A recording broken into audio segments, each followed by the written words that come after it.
Emily Dickinson were alive today, what kind of YouTube channel do you think she would start? Do you think she would start a makeup channel? Makeup tutorials by Emily Dickinson? Or do you think she would do like satisfying slime videos? Maybe commentary on other people's funny videos? I don't think so. I think she would start a poetry channel. So that's what we're gonna do.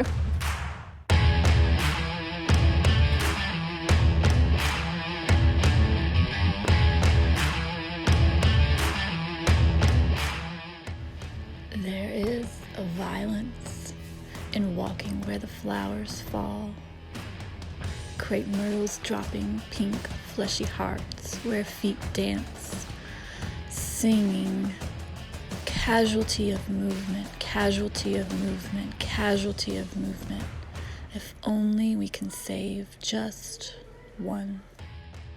Good morning and welcome to Lost for Words. I'm Sarah Woods, and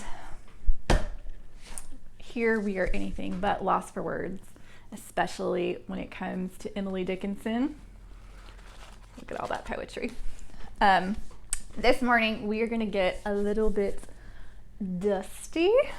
That is our theme. I've picked a couple of poems of Emily's that they have a couple parts in them that explore the theme of dust, and I really like it.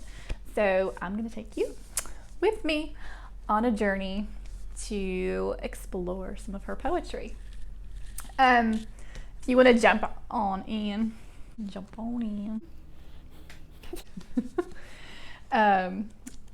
So the first poem that we're going to do is number 715, and it's a short one, but it's really good. All right, you ready? Okay. The world feels dusty when we stop to die. We want the dew then, honors taste dry. Flags vex a dying face, but the least fan, stirred by a friend's hand, cools like the rain. Mine be the ministry when thy thirst comes, and Hybla balms, dews of Thessaly to fetch. I love all the poems that I share with you. But, so you might hear me say that like every time.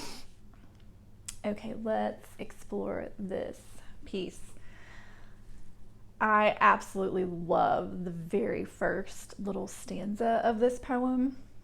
It has so much, like, what's the word? It's very like delicious with its words. I feel like it creates a very, it creates a visual that you can almost like feel in your mouth, and I love it. It says, the world feels dusty when we stop to die. So, I mean, for me, it conjures up this like vision. First, you feel the world feeling dusty. You can imagine like this dust storm like sweeping across, and like it's on your face, it's in your hair, it's like you can like, it's on your tongue. It makes me think of the dust storms of Oklahoma. Back, I think, in the early 1900s, there were these massive dust storms that would roll through these small towns in Oklahoma. And it would completely cover their fields, their gardens. It would like get inside the cracks of the house, and like layers of dust would be on the table, in their food. Like they were constantly having to wash the windows and like sweep the floors. Like, I guess when I think of a dusty world, like that is what I envision, are those dusty storms, those massive dust storms in Oklahoma. So she says the world feels dusty. So she takes us from this dusty world. So you're feeling it, you can almost like taste it, the dust in your mouth. And then she says, the world feels dusty when we stop to die. So she takes you from like this just world covered in dust all the way to the grave. Whereas a human, a lot of times we bury people, like we dig out the ground and we bury people in the dirt. So she almost is comparing that earth, that dust, like she's saying, like that's our final place. That's the thing that we will taste, when we die. Our world is the most dusty it will ever get is when we die. So the world feels dusty when we stop to die. We want the dew then, honors taste dry. So now she is giving us something to contrast with the dust, and that is water. And she's not just using like oceans or rivers or waterfalls. Like she's not thinking of like these grand places of water. She says when we stop to die, we want the dew then, honors taste dry. So she's thinking of like the smallest amount of water, like in the morning when you wake up and you walk through the grass and it's just a little bit wet where the dew has fallen on the grass. How when the world is that dusty, when we're that close to death, that the waters of dew, like the dew on the grass, is that life nourishing. Like just that little bit of water would be the thing that would bring us to life. And she says honors taste dry. So then she compares. So she takes dust and then water, the dew, and then honors. So she compares, I feel like she's comparing honors, like the honors at your funeral, with the dust that's, on the ground, and that's the closest thing to death. And she's like, honor is something we all, I would say, kind of crave. We would like to be respected at our funerals, people to think we did a good job, to be loved, people to stand up and say beautiful things about us, probably. But she was like, that tastes dry compared to the dew, the water of living, I think. Or that's what I'm gathering from it. I just love it. The world feels dusty when we stop to die. We want the dew then, honors taste dry. Like I can just imagine Emily Dickinson like outside just being completely weird, like thirsty for life and like clicking the grass. Yeah, I don't know. So the next little stanza, I feel like this stanza goes into like being hot. So first we've got the dust. This stanza, it says, flags vex a dying face, but the least fan stirred by a friend's hand cools like the rain. It feels like she is in this little stanza comparing flags and friends. And like, I guess maybe I'm imagining she's continuing the theme of like honor and maybe the funeral theme, like flags vex a dying face. So like that honor that a flag represents. The word vex, I actually had to look it up because it's not a word I use a lot. Let me get it.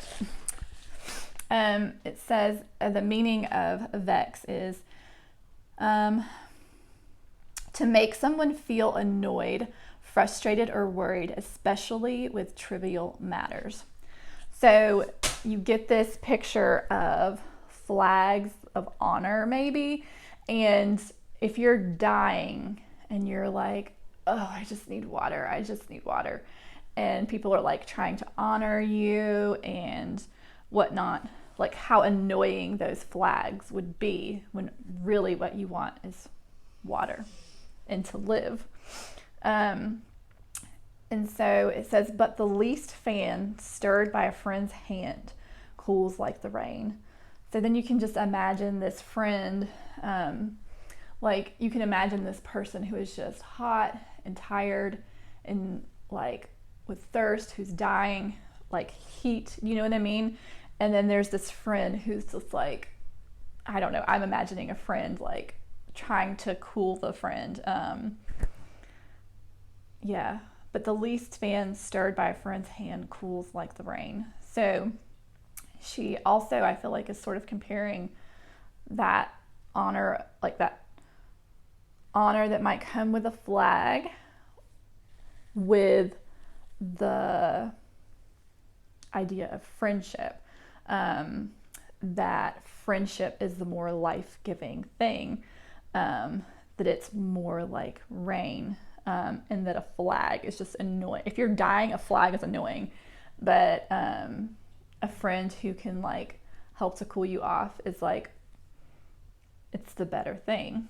And then she says, this is the last little stanza. It says, "Mine be the ministry when thy thirst comes in Hybla balms, dews of Thessaly to fetch." And so then she makes this poem personal and a place of action of like who she wants to be is what it seems like. And it says, "Mine be the ministry when thy thirst comes and Hybla balms, dews of Thessaly to fetch." I don't know what Hybla balms are, but Thessaly, I believe, is, I looked this up and I've forgotten what it is. It's a place. She's taking this poem and she's turning it around and she's giving herself like a personal mission. And she's saying that mine be the ministry, that when your thirst comes, that she is going to fetch the dews of Thessaly. It makes me imagine somewhere that is very green and somewhere that has like, that wakes up every morning to this beautiful dew on the ground. Like, and she's saying that she wants to be the friend that cools like the rain, that she wants to be the person, she doesn't want to be the person who like is like the flag or that is trying to honor somebody while they're dying. She wants to be the person who like goes out into these places where the dew has fallen and she's going to fetch it. And like you could almost imagine her like harvesting dew, like maybe with some buckets or whatever, and like just like swooping her hand across these fields of dew and like filling up buckets with dew to bring back to this friend that she wants to have like a rich life and a good life. That she's saying that when you're thirsty, I want to be the person that makes sure your thirst is quenched, that you're not dry and dusty, that you're not a dry and dusty land, that you're a place that is cooled and full of life. Isn't that beautiful? Like, I feel like that is such an amazing piece. Like, I feel like she did such a good job of creating this like contrasting visual, helps us see the extremes of like death and life and what matters. And then she takes the responsibility of being a person that brings life to people. And at the same time, I feel like she sort of inspires us to want to be somebody that if the only water there is to get is the dew on the ground, and that's the thing that would make somebody live, that we would go get it, that we would go fetch it for them. Oh, I love it. It's beautiful. All right. Poem number 2 is, we're just going to go through these, is number 824 in the Complete Poems of Emily Dickinson. All right. I'm going to read this to you. And this one, honestly, it has really great visuals in it also. It's so beautiful. All right. The wind had begun to knead the grass as women do a doe. He flung a handful at the plain, a handful at the sky. The leaves unhooked themselves from trees and started all abroad. The dust did scoop itself like hands and throw away the road. The wagons quickened on the street, the thunders gossiped low. The lightning showed a yellow head and then a livid toe. The birds put up the bars to nest, the cattle flung to barns. Then came one drop of giant rain, and then, as if the hands that held the dams had parted hold, the waters wrecked the sky, but overlooked my father's house, just quartering a tree. To me, this poem, I like it because it has such a feeling of intensity that builds throughout the poem. I feel like there's something very like sensual about it. Like you can feel this like stirring and this movement and this anticipation, almost like falling in love or like waiting for Christmas or a storm coming, or I don't know, it just has a lot of anticipation in the feeling of the words, and then it sort of does something that so it starts off, the wind begun to knead the grass as women do a doe.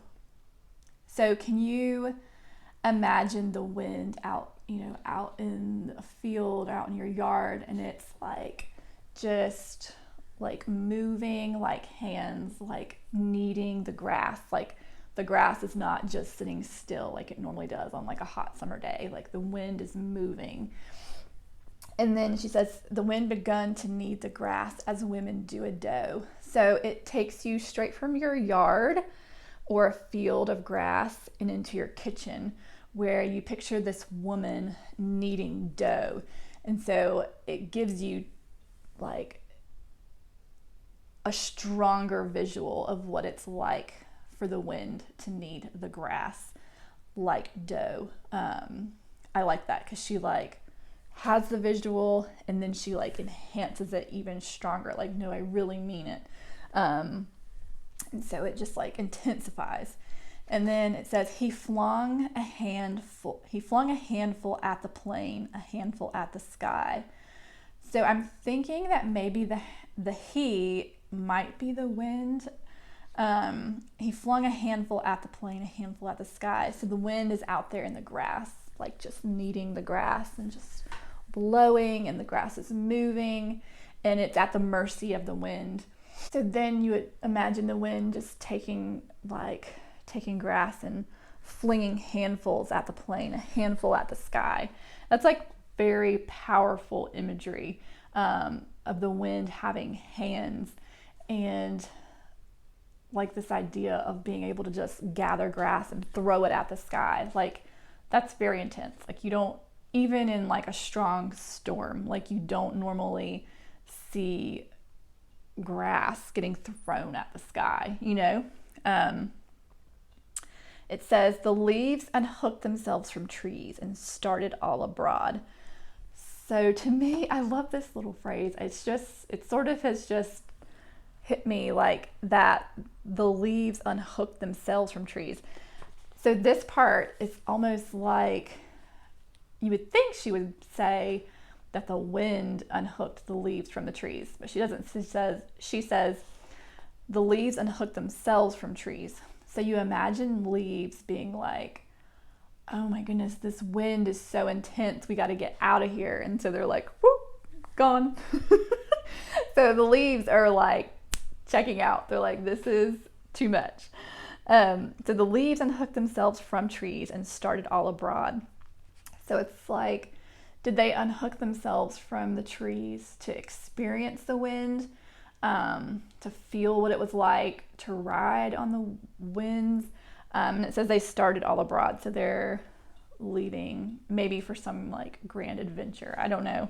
Or maybe they're terrified. Who knows?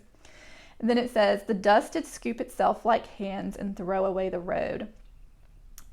So then we see this dusty road, like this. Can't you just imagine like this dirt road, like where it's dry, it hasn't rained, and the wind kind of moving around, and you can just see the dust. And she describes it in a way where it's almost like the dust comes alive, almost like it's not even the wind that's doing it, that the dust scoops itself like hands. So you can just see these like scooping motions out there on this dirt road or in this dust. And it says, the dust did scoop itself like hands and throw away the road. So you can just like imagine this road, like, is it the right word? Eroding, like just going away, like just throwing itself away to the point where there's like no road left. It's almost in a state of frenzy because of this wind that is swooping around. It says, the wagons quickened on the street, the thunders gossiped low, the lightning showed a yellow head and then a livid toe. So it's like this wind is not only affecting the grass and the trees and the dust, it's affecting even the people in the wagons. Like they're like, oh, we have to get out of here. This is getting intense. Everybody starts to move a little bit faster. The thunders gossiped low and lightning showed a yellow head and then a livid toe. So the sky is starting to talk, like the thunders are gossiping in the sky. They're like, something's coming. And then the lightning is striking, and you can see like from the top to the bottom, you can see this lightning. The birds put up the bars to nest, the cattle flung to barns. So you can see the birds and the cattle like running to hide, to wait out this storm or this wind or whatever is about to happen. They know there's something in the air and they have to protect themselves. They want to hide in safety. It says, then came one drop of giant rain. This part is really cool to me because it does the same thing that the rest of the poem is doing, which is that building of like anticipation that's almost sensual. Then came one drop of rain, and then it's like, okay, what's next? And then, as if the hands that held the dams had parted hold, the waters wrecked the sky. So you can imagine the sky has been like holding back all this water, like all of this storm, all of this rain. And it's like one drop of rain, one giant drop of rain is like the pebble that broke the dam loose. And then all of a sudden it's just like this gush, like the dam has broken, and it says the waters wrecked the sky. Like you can just imagine like just this insane amount of water and rain and like a dam breaking, like a waterfall almost of just chaos in the sky. We've got this anticipation of rain and water coming, and it's almost sort of, it's like a good thing, like it's satisfying feeling, like finally it's gonna rain, like here it comes, like you've been waiting for it, and it is doing its thing, like it is raining and it is like intense. And then so you've got this like slow like building of anticipation, and it's like, oh yes. And then the very end of the poem is like this woo, kind of feeling. And it says, but overlooked my father's house, just quartering a tree.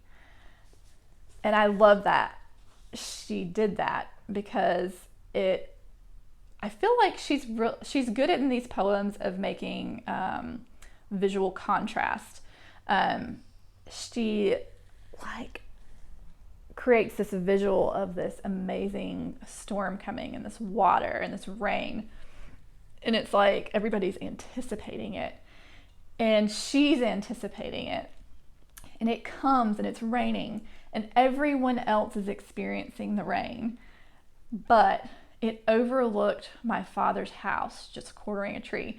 So you can just imagine this like lonely tree, like watching the sky, like, oh, here it comes. It's going to be amazing. Like the birds are hiding, the cows are hiding in their stalls or barns. The leaves have set themselves loose. I don't know, just this huge like anticipation. But this lonely tree, the rain comes and only a fourth, like a quarter of the tree gets to experience that water, that rain, that like sensual thing that's been building. So you just see this tree and it's like almost this thing that's been building is just like teasing her. It's teasing this tree. Like, you're gonna feel it on just a little part of you, but all of you will not experience these amazing waters that are happening for everyone else. That's that's how I feel when I read this poem. And it's just, yeah, it's amazing how she takes us on this journey that builds and builds and builds, and then it just falls. And you're like, is that it? Really? Like, that cannot be it. Why can't it rain on the whole tree? I don't know.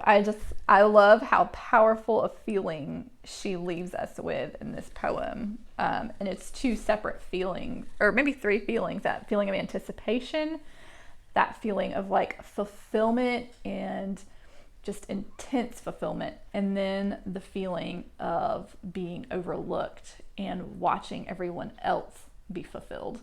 I don't know. I think that's quite amazing.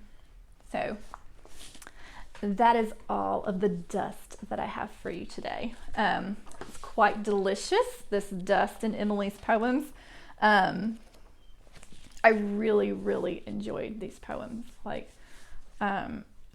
these were not poems that I had actually ever read before. I stumbled upon them by accident, and I'm so glad I did.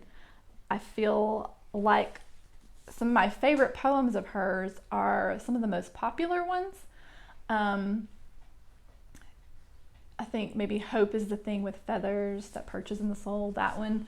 And sometimes because she has such popular poems that people fall in love with, I think it's easy to overlook some of the other poems that she's written that are so amazing. Or that's what I've been discovering as I've been reading through her poetry. It's just fascinating to me how it gets decided what poems become extremely popular and which ones don't, especially when there's so many good ones. Also, this, which poem was it? One of these poems, it is the first one that I read to you about the world feels dusty when we stop to die. That one I found out in my